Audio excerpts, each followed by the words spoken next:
Friends, Radhe Radhe, जय श्री कृष्णा। हमारे YouTube channel पर आपका स्वागत है। हम सुनेंगे वैशाख माह की विकट संकष्टी चौथ माता की कहानी, जो इस प्रकार है। एक पौराणिक कथा के अनुसार किसी समय में एक राज्य में धर्मकेतु नाम का ब्राह्मण रहता था, जिसकी 2 पत्नियां थीं, सुशीला और चंचला।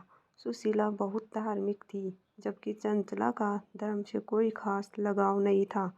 लगातार व्रत करने के कारण सुशीला बहुत कमजोर हो गई थी, जबकि चंचला का स्वास्थ्य अच्छा था। कुछ समय बाद सुशीला को एक पुत्री हुई, तो चंचला को पुत्र की प्राप्ति हुई।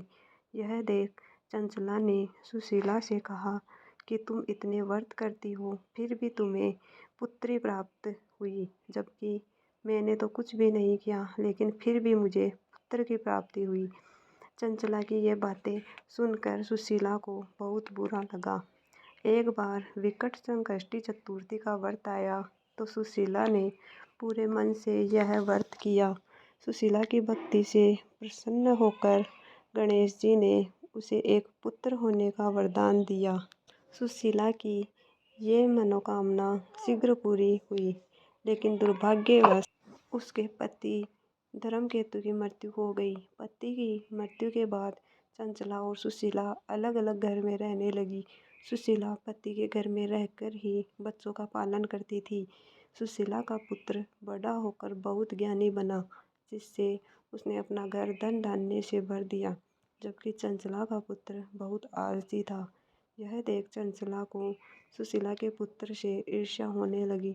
एक बार मौका मिलते ही चंचला ने सुशीला के पुत्र को कुएं में धक्का दे दिया, लेकिन व्रत के कारण भगवान गणेश ने सुशीला के पुत्र की रक्षा की। चंचला ने जब ये देखा कि भगवान गणेश स्वयं सुशीला के परिवार की रक्षा कर रहे हैं, तो उसे अपने कर्मों पर बड़ा पछतावा हुआ और उसने तुरंत सुशीला से माफ़ी मांगी। फिर सुशीला के कहने पर चंचला ने भी विकट संकष्टी चतुर्थी का व्रत किया, जिससे उसके घर पर गणेश जी की कृपा बरसने लगी और उसका पुत्र भी काम करने लगा।